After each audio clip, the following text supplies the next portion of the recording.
Aujourd'hui, je vais te montrer comment démolir les pensées qui génèrent en toi du stress, de la colère ou toute autre émotion qui te dessert. Et pour être transparent avec toi, je l'ai utilisé ce matin sur une pensée qui m'a fait me réveiller avec le moral dans les baskets et qui aurait détruit ma journée si je l'avais gardée dans ma tête. Je vais te dévoiler cette pensée dans l'épisode et je suis certain que tu en as aussi à transformer. Par exemple, ma famille n'est pas sympa avec moi. Mes adolescents me gâchent la vie. Tout me désole. Ou encore, mon manager ne me respecte pas. L'idée n'est pas de se mentir à soi-même, mais de voir l'autre vérité, celle que tu n'as pas encore vue, celle qui va te donner de l'énergie pour continuer à changer et à te créer cette vie riche, épanouie et pleine de sens. Bienvenue sur Dépasse-toi, je suis Sylvain et la promesse de mon podcast est simple, t'aider à te créer la vie que tu mérites. Quand je ne suis pas devant le micro, j'accompagne les personnes sensibles à se transformer. Et au fil des épisodes, je vais te partager les prises de conscience qu'elles ont eues et qui leur ont permis de s'épanouir. Tu vas comprendre entre autres comment mieux te connaître, avoir de belles relations, apaiser ton mental et trouver ta place, celle où tu te sentiras aimé et reconnu à ta juste valeur. Si tu veux profiter de tout ce que j'ai à t'offrir, abonne-toi à mon courrier privé sur sylvainviens.com. Installe-toi confortablement, je te souhaite une très belle écoute. Je démarre l'épisode d'aujourd'hui avec l'avis 5 étoiles de Déborah sur Amazon. Elle a lu L'homme qui a décidé de vivre et voici ce qu'elle en écrit. Roman dévoré en quelques heures. J'ai adoré l'histoire dans laquelle je me suis plongé, reconnu et laissé emporter. Ce livre est un bon début de thérapie lorsque nous sommes en quête d'introspection et en recherche permanente de sens, de bien-être et de sérénité. C'est un vrai bonbon acidulé. Alors merci beaucoup Déborah. On l'avait comparé à un bout de chocolat, à une tasse de chocolat chaud, mais pas à une langue de chat, le bonbon acidulé que j'adorais étant plus jeune. Merci beaucoup pour tes mots et pour l'aide que tu m'as donnée en écrivant ce commentaire. Revenons à notre sujet du jour, les pensées et comment elles influent ton quotidien. Je t'explique le contexte. Quand j'écris cet épisode, on est mercredi matin. Hier, je me suis couché tard parce que ma fille avait un spectacle. Avant de pouvoir accéder à ce spectacle, j'y suis allé à pied. J'ai vu des conducteurs faire n'importe quoi. J'ai dû forcer plusieurs passages piétons pour traverser la route. Et puis j'ai fait 30 minutes de queue entouré de parents qui échangeaient des phrases dignes d'un film fantastique. 30 minutes à voir des comportements que je ne conçois pas. Sont-ils bien ou mal ? Je ne sais pas. Mais je me suis senti être un ovni. Je me suis donc couché en jugeant le monde et en me disant qu'il était foutu. Forcément, après quelques beaux cauchemars, je me suis réveillé avec une pensée, le monde est foutu. Bizarrement, tout ce que j'ai vu et entendu ce matin a continué de me le confirmer. Des ados, le cou cassé en deux, happés par leur téléphone sur le chemin de l'école. Des parents pressés qui s'envolent au-dessus des dodanes alors que la vitesse dans mon quartier est limitée à 30 km/h. Des déchets par terre. Et je te passe tout le reste. Mais la vraie question n'est pas « est-ce que le monde est foutu ?» La vraie question est « est-ce que cette pensée me sert ou me dessert ?» Tu as compris ? Si je suis là aujourd'hui, c'est parce que je l'ai démonté. Et je vais t'expliquer comment tu peux faire pareil. Pour faire ça, je me suis inspiré du travail de Cathy Byron. C'est une psy américaine très douée. Je me suis posé plusieurs questions à partir de la pensée que j'ai identifiée, le monde est foutu. Donc la première question que je me suis posée, c'est est-ce que cette pensée est vraie ? Est-ce que le monde est foutu ? Naturellement, vu tout ce que j'ai vu et entendu, j'ai répondu oui. Et je me suis reposé cette question avec une petite variation.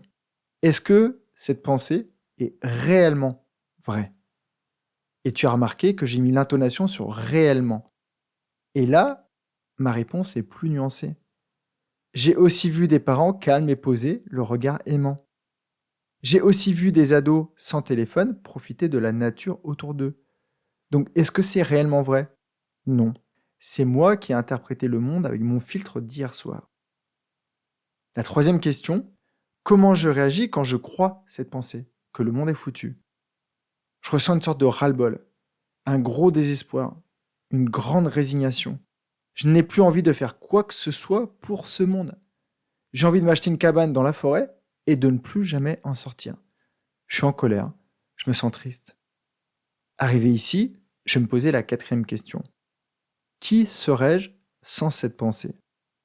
Sans cette pensée, je suis moi, une personne consciente, aimante, bienveillante, qui a envie d'aider les personnes autour de moi à mieux vivre, à se réveiller, à s'aimer. Une personne qui a envie de participer à un monde plus conscient et plus aimant. Et une personne qui n'a pas envie de perdre de l'énergie à juger. Sans cette pensée, je me sentirais bien mieux à ma place. Maintenant, c'est la dernière étape, il s'agit de retourner la pensée pour y trouver quelque chose de positif, soit de motivant, soit qui me permette de définir des éléments à transformer dans ma vie actuelle. Donc je pourrais la retourner vers moi-même. Est-ce que c'est ma vision du monde qui est foutue? Est-ce que ma vision est troublée par ma fatigue? Oui, hier j'étais un petit peu fatigué. Par la peur que j'ai eue de me faire écraser sur la route? Sûrement un peu. Par la colère que j'ai ressentie quand j'ai vu des déchets déposés en pleine nature? Encore oui. Donc oui, est-ce que ma vision du monde était biaisée? Oui, elle l'était. J'aurais pu aussi retourner la pensée vers les autres. Est-ce que je suis foutu avec le monde? En gros, est-ce que j'ai eu des mauvais comportements? Là, clairement, j'avoue, j'ai passé 30 minutes dans la queue à me focaliser sur ce qui n'allait pas. Et qui suis-je pour juger le comportement des autres parents? Ils ont peut-être saisi des choses que je n'ai même pas comprises. Qui suis-je pour dire qu'un conducteur est bon ou mauvais? Qui suis-je pour savoir comment sont arrivés tous ces déchets? Aussi bien ils sont simplement tombés d'une remorque par inadvertance. Et enfin, la dernière option, pour inverser encore la pensée, j'aurais pu aussi me dire, le monde n'est pas foutu, le monde est incroyable. Et pour illustrer ça, je peux facilement trouver 3 éléments qui me le confirment. 3 indices dans ma réalité très proche qui me prouvent que le monde est très beau. Le petit écureuil qui a traversé devant moi ce matin. Le spectacle de chorale de ma, j'allais dire petite, de ma moyenne, voire grande, Manon, qui était magnifique. Sur un thème en plus qui me touche beaucoup, c'était l'histoire des Indiens dans le Far West du 19e siècle. Et enfin, j'ai aussi vu une multitude de personnes, comme moi, qui cherchent à participer à ce monde plus beau, plus conscient. Toutes les personnes qui ont été bénévoles, par exemple, sur le spectacle. Et là, d'un coup, je ne suis plus du tout dans la même énergie. J'ai plus du tout envie de cette cabane, j'ai envie d'aller vers les personnes, de continuer à leur parler, et j'ai envie d'être là, sur mon podcast, de continuer de te parler, de te toucher avec mes idées et avec mes pensées. Est-ce que le monde est devenu plus beau? Aucune idée, mais le mien en tout cas, il est. Et dans cette énergie, je peux trouver des idées pour rayonner sur le monde extérieur. Donc je pense que tu as compris. Tes pensées génèrent des émotions. Et tes émotions vont colorer ta vie. Donc on peut dire que tes pensées créent ta réalité. Donc si tu veux une vie triste et sombre, dis-toi que le monde il est foutu, pourri, que les terriens sont tous des voyous, que la vie c'est de la bip. Et tu verras, ça marchera super bien. Et si tu lis mon roman ou si tu l'as déjà lu, Vincent en était un expert de ce comportement. Maintenant, si tu veux une vie joyeuse et lumineuse, je crois que tu es là pour ça. Dis-toi que le monde, il est encore très beau. Que la majorité des personnes autour de toi sont des êtres merveilleux qui cherchent à devenir meilleurs un peu tous les jours. Et que la vie est une aventure incroyable. Mais je ne vais pas m'arrêter là, je vais te donner un autre exemple. Imagine, c'est ce qui s'est passé hier avec une de mes clientes. Je t'envoie un petit message sur WhatsApp. Un simple «Comment tu vas?» Et là, tu me réponds «Laisse tomber. Je suis sous l'eau au boulot. Mon manager m'en demande beaucoup trop.» Alors, si tu es dans cette dynamique de changement, je pourrais te poser les questions suivantes. Est-ce vrai? Et naturellement, par réaction, sans même réfléchir, tu vas me dire «Bah oui, je viens de te l'écrire.» Ok, et je vais te reposer la question, est-ce que c'est réellement vrai? Et tu vas devoir réfléchir un petit peu. Et tu vas peut-être me répondre que tu as le temps de lire mon WhatsApp, de manger tranquillement à midi, et peut-être d'envoyer un texto à un de tes enfants, ou à un ami. Après, je vais te poser la question, comment tu te sens quand tu penses à ce que tu m'as écrit plus tôt? Bah, tu vas me dire que tu te sens stressé, en colère, tu trouves que c'est pas juste, tu as peut-être l'impression de voir des collègues qui glandouillent autour de toi, et toi, tu as l'impression de porter ta boîte sur tes épaules. Et gentiment, je me permettrai de t'indiquer que c'est pas ta boîte, c'est la boîte de ton boss, et que toi, il te paye un salaire pour une certaine activité. Mais on s'écarte du sujet. Donc, ok, donc quand tu as cette pensée, tu n'es pas bien. Qui serais-tu sans cette pensée? Bah, tu serais une personne plus détendue, sûrement plus créative et aussi plus productive. Beaucoup plus enclin à demander de l'aide à un collègue, voire à ton manager. Beaucoup plus capable d'optimiser tes actions et donc de réduire ta charge de travail. Donc tu es d'accord? Je pense que maintenant que tu as compris l'intérêt, c'est pas de rester avec cette pensée, c'est de la modifier. Alors on peut continuer avec la dernière étape, on va la retourner. Mon manager m'en demande trop peut devenir je m'en demande trop. Alors pourquoi ? Pour être reconnu ? Pour vouloir être parfaite ? Pour avoir l'impression de vraiment mériter ton salaire ? Donc tu vois, ça change complètement l'angle de vue. Tu aurais aussi pu te dire j'en demande trop à mon manager. Tu veux peut-être que ton manager devine tes besoins sans que tu les exprimes. Qu'il soit parfait dans son rôle de leader. Ou alors, qu'il valide ta valeur en permanence. Ça change encore bien la donne. Et on pourrait encore l'inverser d'une autre manière. Et s'il ne m'en demandait pas tant que ça ? Il t'a peut-être juste demandé de réserver un superbe hôtel, sans te dire que ça devait être le meilleur hôtel possible, au meilleur prix, avec zéro critique. Et là, c'est peut-être toi qui as été trop loin. Et c'est peut-être toi qui, à partir d'une consigne simple, a fait beaucoup trop de choses. Peut-être que c'est sa confiance que tu ressens et qu'il met la pression, car il te laisse beaucoup d'autonomie.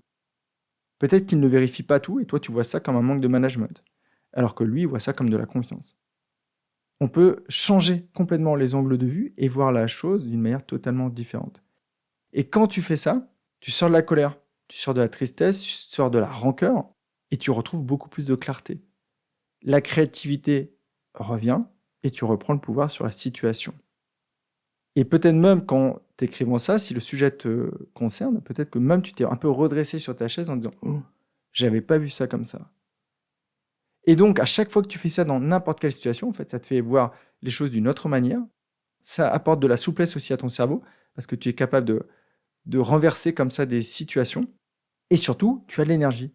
Donc, si jamais tu en parles à ton manager, parce que c'est vrai, réellement vrai, et que lui ne fait rien ou ne t'écoute pas, peut-être que là, tu auras l'énergie, la créativité, la confiance pour changer de job et ne pas reproduire ce que tu as fait dans celui-ci.